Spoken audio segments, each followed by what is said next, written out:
Baik, Assalamualaikum warahmatullahi wabarakatuh. Perkenalkan, nama saya Ariel Gracio Modra dengan NIM 24060119. Baiklah, di sini saya akan mempresentasikan hasil PPT yang telah saya buat dengan mata kuliah Teori Ekonomi Makro. Baiklah, saya saya masuk ke judul besar yang dimana itu perekonomian terbuka, model Mendel Fleming dan rezim Force. Nah, di sini adalah masuk ke model Mendel Fleming, yaitu model Fleming merupakan sebuah model dalam ekonomi makro yang menggabungkan teori-teori mengenai pertukaran internasional dan juga kebijakan moneter. Model ini dinamakan oleh dua ekonomi, yaitu Robert Mundell dan Marcus Fleming, yang secara independen mengembangkan teori serupa pada tahun 1960. Fleming memperkirakan bagaimana kebijakan moneter dan fiskal di suatu negara dapat mempengaruhi tingkat pertukaran dari valuta asing, tingkat suku bunga, dan juga output ekonomi. Yang di mana salah satu konsep utamakan model ini adalah Mendel Fleming. Konsep ini menyatakan bahwa sebuah negara tidak dapat secara bersamaan mempertahankan kebijakan moneter yang independen, pertukaran valutasi yang berbeda, dan harus modal yang bebas. Maka gantinya negara hanya dapat memilih dua dari tiga pilar tersebut. Lalu kita masuk ke asumsi penting perekonomian terbuka kecil dan dengan mobilitas. Mobilitas modal sempurna yaitu menunjukkan bahwa modal internasional sangat responsif dan berpindah dengan sangat cepat. Lalu fungsi aliran modal yaitu internasional bertindak sebagai penyimpangan otomatis yang memastikan tingkat bunga domestik selalu selaras dengan tingkat bunga dunia dalam jangka panjang. Lalu pasar barang dan kurva IS yaitu model Fleming menjalankan pasar untuk barang dan jasa sebagaimana model ISLM, tetapi model ini menambahkan simbol baru untuk ekspor neto. Biasanya pasar barang ditunjukkan dengan persamaan pikul. I sama dengan C, Y kurang C tambah I, R tambah G tambah NX, E. Persamaan ini menyatakan bahwa pendapatan agregat Y adalah jumlah konsumsi, yaitu C adalah investasi, I adalah belanja pemerintah, G adalah dan eksponento NX. Lalu adalah masuk ke pasar barang dan kurva IS. Di sini adalah ada tiga kurva. Misalnya kurva itu mengkombinasikan kurva ekspor neto dan berpotongan Keynesian. Untuk menderivasi kurva IS pada bagian A yaitu kenaikan kurs dari ke Z mengurangi ekspor neto dari NXY ke NXE. Pada bagian B, penurunan ekspor neto menggeser kurva pengeluaran yang direncanakan ke bawah dan menurunkan pendapatan dari Y ke Y. Lalu kurva IS meringkas hubungan antara kurs R dan pendapatan Y ini. Lanjut.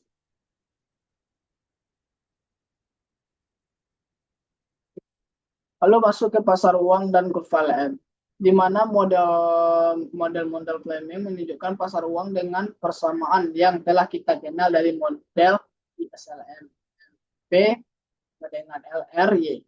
Persamaan ini menyatakan bahwa penawaran keseimbangan uang del M per P sama dengan pemerintah L, R, dan Y. Permintaan terhadap keseimbangan uang real bergantung secara negatif pada tingkat bunga dan secara positif pada pendapatan D. Jumlah uang beredar M adalah variabel eksogen yang dikendalikan oleh bank sentral. Dan karena model Mendel Fleming dirancang untuk menganalisis fluktuasi jangka pendek, maka tingkat harga P juga diasumsikan tetap secara eksogen. Lanjut, pasar barang dan pasar kurva LM. Di sini adalah kita melihat kurva yang kedua, yang dimana persamaan ini menunjukkan secara grafis dengan kurva LM vertikal seperti dalam bagian kurva B, sebagian seperti dalam bagian. Lalu kurva yang B, kurva dalam persamaan LM berdasarkan tingkat bunga dunia. Persamaan LM menentukan pendapatan agregat tanpa mempertimbangkan kurs gambar 13. Dua, menunjukkan bagaimana kurva LM muncul dari tingkat bunga dunia dan kurva LM yang mengaitkan tingkat bunga serta pendapatan.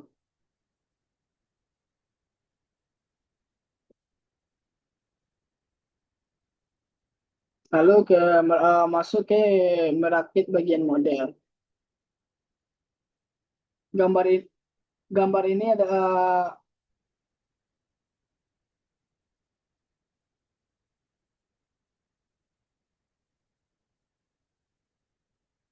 gambar ini adalah equilibrium untuk perekonomian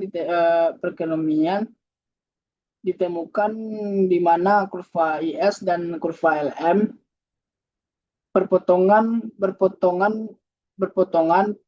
ini menunjukkan kurs serta tingkat pendapatan ini di mana pasar barang dan pasar uang berada dalam equilibrium. Dengan diagram ini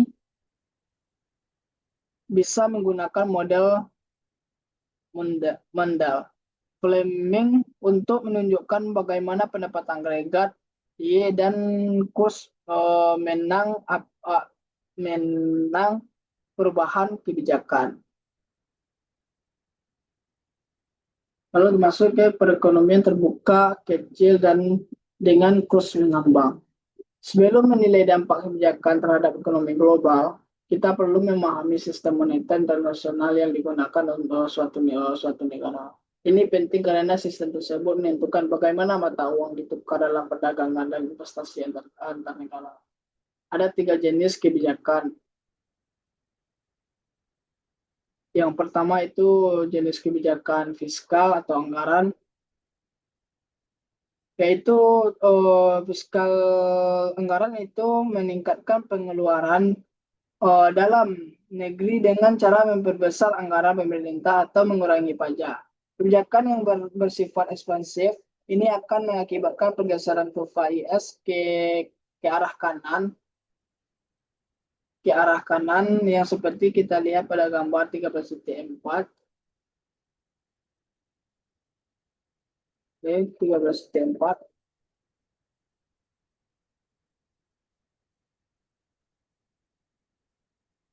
Sebagai hasilnya nilai tukar akan menguatkan sementara tingkat pendapatan tetap tidak berubah.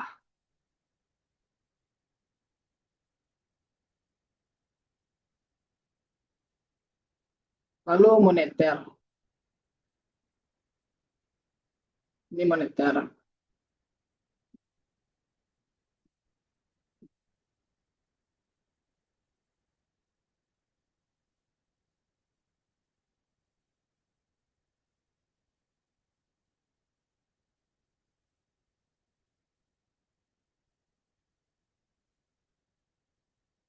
Ini adalah bank sentral menambahkan jumlah uang yang beredar.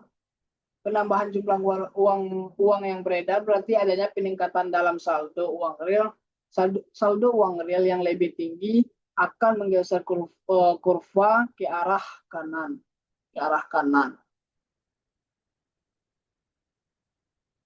Di dalam ekonomi tertutup, penambahan jumlah uang beredar akan meningkatkan pengeluaran dengan menurunkan suku bunga dan memacu investasi.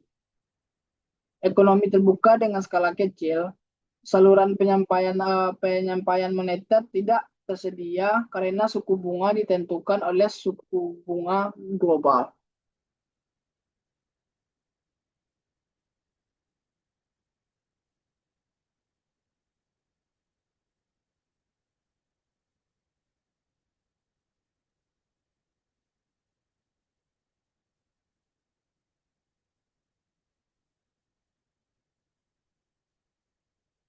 Lalu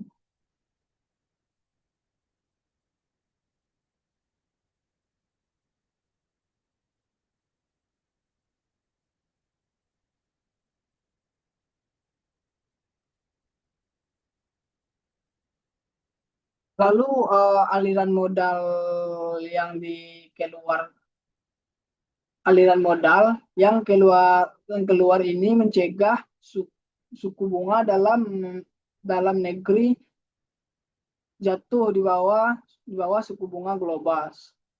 Karena investasi di luar negeri memerlukan pertukaran mata uang domestik menjadi mata uang asing. Aliran modal yang keluar meningkatkan jumlah mata uang domestik di pasar valuta asing. Valuta asing eh, yang menyebabkan penurunan nilai mata uang domestik ini adalah nilai ini membuat produk domestik lebih terjangkau dibandingkan dengan produk luar negeri, sehingga mendorong peningkatan ekspor neto dan pada gilirannya meningkatkan total pendapatan. Lalu kita masuk ke yang perdagangan,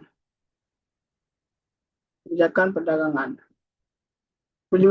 Kebijakan perdagangan ini adalah pemerintah mengurangi permintaan barang impor dengan memberlakukan kuota impor atau tarif. Ekspor neto sama dengan ekspor dikurangi impor, maka pengurangan impor berarti peningkatan ekspor neto. Pembatasan perdagangan meningkatkan nilai tukar namun tidak memengaruhi pendapatan. Lalu meningkatkan permintaan uang dan memberikan tekanan di atas pada tingkat suku bunga R modal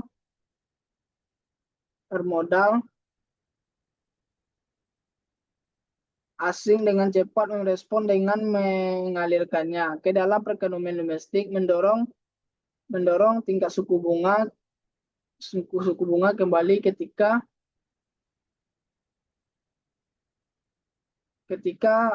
suku bunga dunia. Mata uang lokal mengalami kenaikan nilai. Penguatan mata uang menjadikan produk-produk lokal lebih mahal dibandingkan dengan produk-produk asing, yang berdampak pada penurunan ekspor bersih (NX) dan mengembalikan pendapatan Y ke posisi semula. Nah, karena larangan perdagangan tidak berpengaruh pada pendapatan konsumsi, investasi, atau pengeluaran pemerintah, ini tidak berdampak pada neraca perdagangan. Ekonomi dalam negeri mengimpor lebih sedikit bandingkan sebelum adanya larangan perdagangan, namun juga mengekspor di jumlah yang lebih sedikit. Bank sentral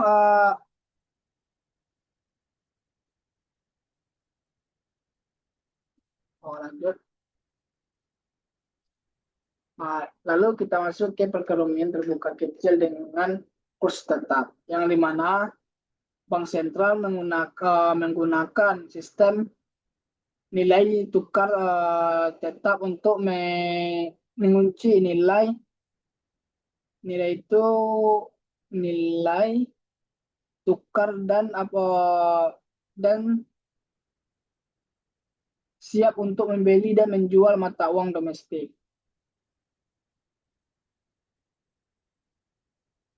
Nah, bank sentral menggunakan sistem tukar tetap untuk mengunci itu digunakan oleh sebagai ekonomi dunia pada tahun 1950 dan 60-an, termasuk Amerika Serikat. Nilai tukar dicetak oleh mayoritas pemerintah internasional dikenal sebagai sistem moneter internasional yang dikenal sebagai Bretton Woods.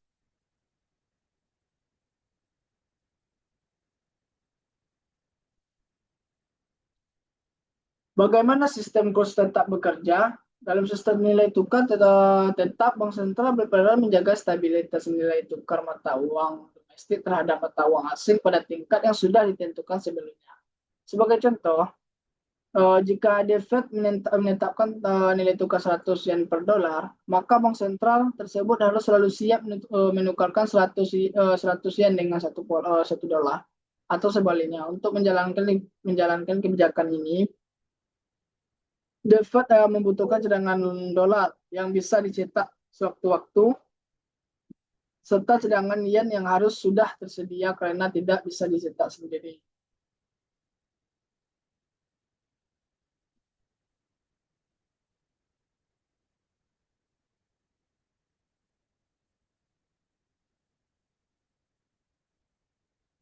Bank sentral harus menyesuaikan jumlah uang beredar juga agar nilai tukar di pasar tetap sama dengan nilai tukar yang ditetapkan.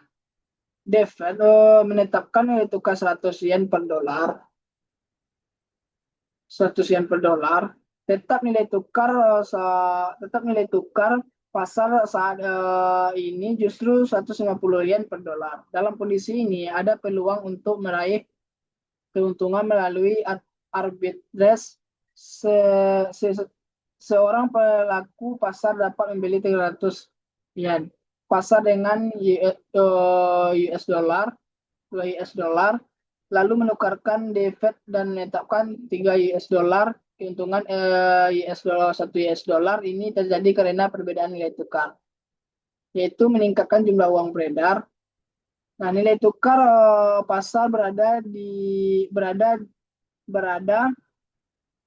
angka 50 yen per dolar. Maka pelaku pasar bisa membeli 100 yen dari The Fed dengan 1 US dollar lalu uh, menjualnya ke Bali di pasar dengan harga 2 US dollar. Nah, jum, jumlah redo jumlah uang beredar otomatis berkurang. Lanjut. Kebijakan fiskal perekonomian terbuka kecil dengan kurs tetap, yaitu ketika pemerintah menaikkan pengeluaran atau menurunkan pajak, hal tersebut mendorong kenaikan permintaan agregat dan menggeser kurva ke kanan. Untuk kurva bergeser ke kanan, bank sentral akan merespon dengan membeli mata uang asing dari pelaku pasar, yang kemudian membayar dalam mata uang domestik. Jumlah uang beredar meningkatkan secara otomatis tanpa adanya keputusan moneter aktif.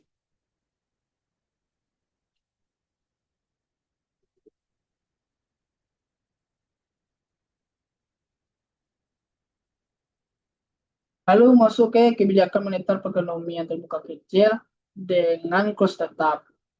Nah, misalkan bank sentral dalam sistem nilai tukar tetap mencoba memperluas jumlah uang beredar dengan membeli obligasi dan masyarakat,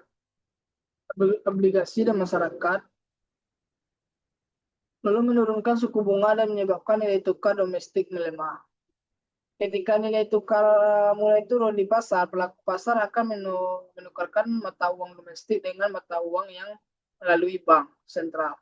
Menanggapi permintaan ini, bank sentral harus menjual cadang mata uang asing dan menarik kembali mata uang domestik dan peredaran.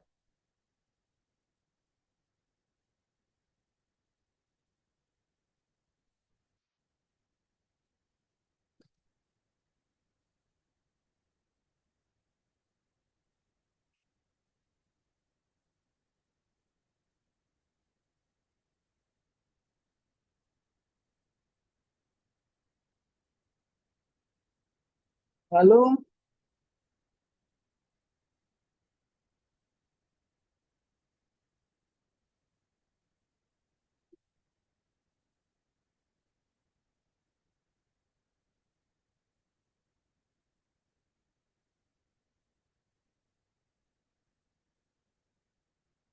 ke masuk ke kebijakan perdagangan perekonomian terbuka kecil dengan kurs tetap, yaitu jika pemerintah membatasi impor melalui kota atau tarif, hal ini akan menggeser kurva ekspor neto ke kanan dan mendorong pergeseran kurva IS ke kanan. Pergeseran ini menyebabkan nilai tukar cenderung naik, namun dalam sistem nilai tukar tetap, pemerintah harus menjaga nilai tukar tidak berubah untuk itu. Diperlukan peningkatan jumlah uang beredar yang menggeser jumlah LM ke kanan. Dengan kata lain, intervensi untuk membatalkan nilai tukar tetap menyebabkan ekspansi moneter. Dampak pembatasan perdagangan dalam sistem ini tukar tetap berbeda dengan sistem nilai tukar mengambang. Dalam kedua sistem pembatasan perdagangan mendorong peningkatan eksponensial, namun hanya sistem nilai tukar tetap kebijakan ini benar-benar meningkatkan eksponensial secara nyata. Hal ini karena pembatasan perdagangan memicu ekspansi moneter, bukan apresiasi mata uang.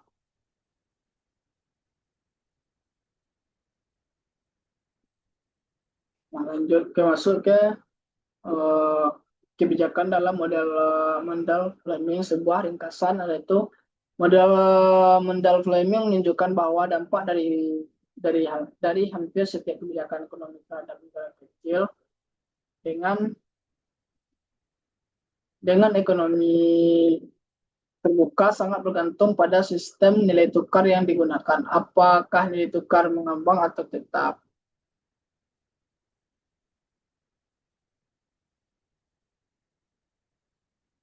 Di sini adalah perbedaan tingkat bunga, yaitu risiko negara dan ekspektasi cost. Yang pertama, risiko negara atau country risk, yaitu investor merasa lebih aman meminjamkan uang kepada pemerintah atau perusahaan di negara maju seperti Amerika Serikat karena tidak pastian pembayaran tinggi. Sementara di negara berkembang, ketidakstabilan politik atau potensi krisis bisa menimbulkan kekhawatiran terhadap kemampuan membayar kembali utang. Untuk mengkompensasi risiko ini, negara-negara tersebut harus menawarkan suku bunga yang lebih tinggi. Lalu yang kedua itu ekspektasi terhadap nilai tukar. Jika masyarakat memperkirakan bahwa mata uang lokal, misalnya peso Meksiko, akan mengalami penurunan nilai terhadap mata uang asing seperti dolar AS, maka pinjaman dalam peso akan bernilai lebih rendah di masa depan. Untuk mengimbangi kemungkinan depresiasi ini, suku bunga lokal perlu lebih tinggi dibandingkan negara yang mata uangnya lebih stabil.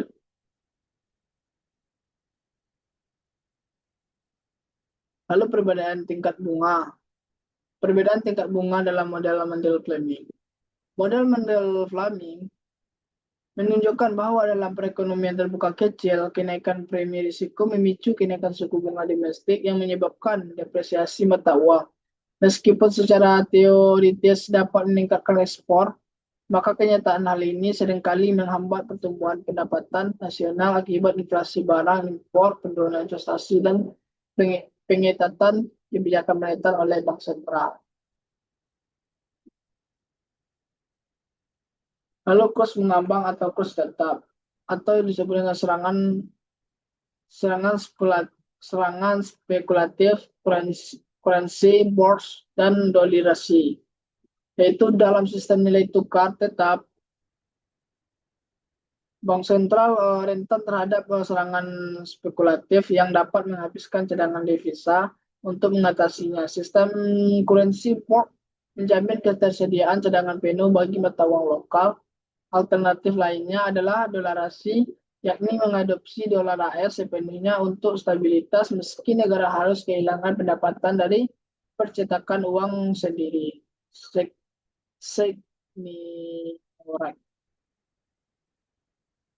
Lalu perbedaan tingkat bunga. Trinitas yang mustahil.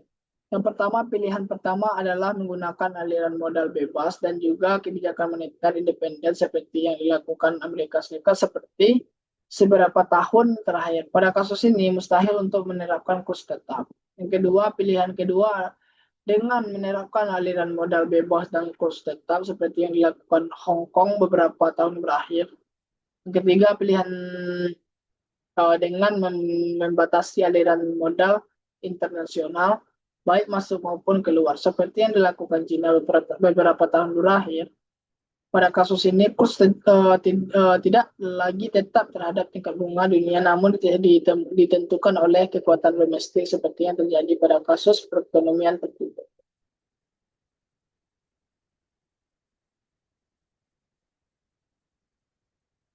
Lanjut, yaitu dari jangka pendek ke jangka panjang, model Fleming model dengan tingkat harga yang berubah.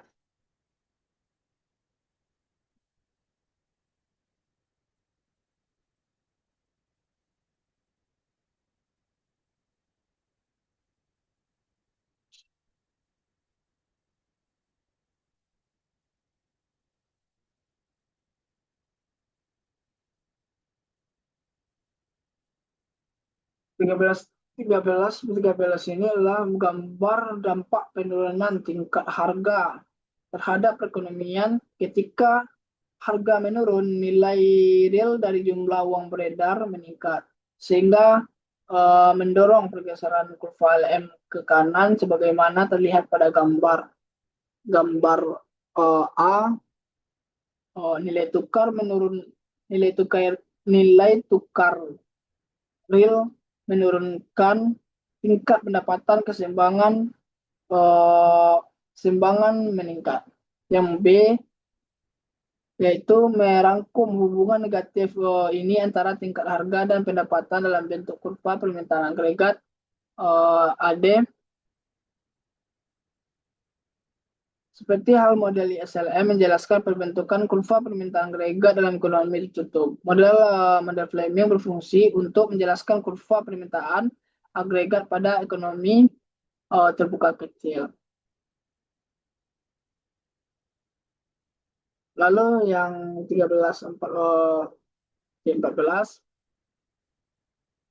yaitu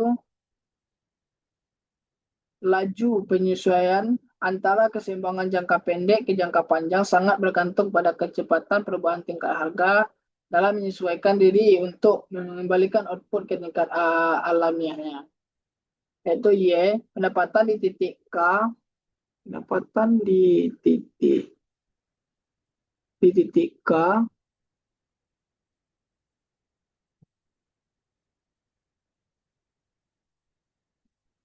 dan titik C sama-sama memiliki peran penting, yaitu fokus utama adalah pada bagian kebijakan mempengaruhi titik K, yaitu keseimbangan dalam jangka pendek. Sementara itu, pada pembahasan sebelumnya telah dibahas mengenai faktor yang mengenai positif titik C, yaitu keseimbangan dalam jangka panjang. Oleh karena itu, dalam rumus kebijakan para pengambil keputusan perlu memperhitungkan dampak baik dalam jangka pendek maupun jangka panjang.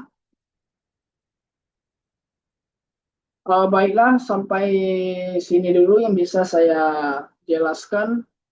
Kalau ada salah kata dalam penyampaian saya mohon maaf. Saya akhiri. Wassalamualaikum warahmatullahi wabarakatuh. Terima kasih.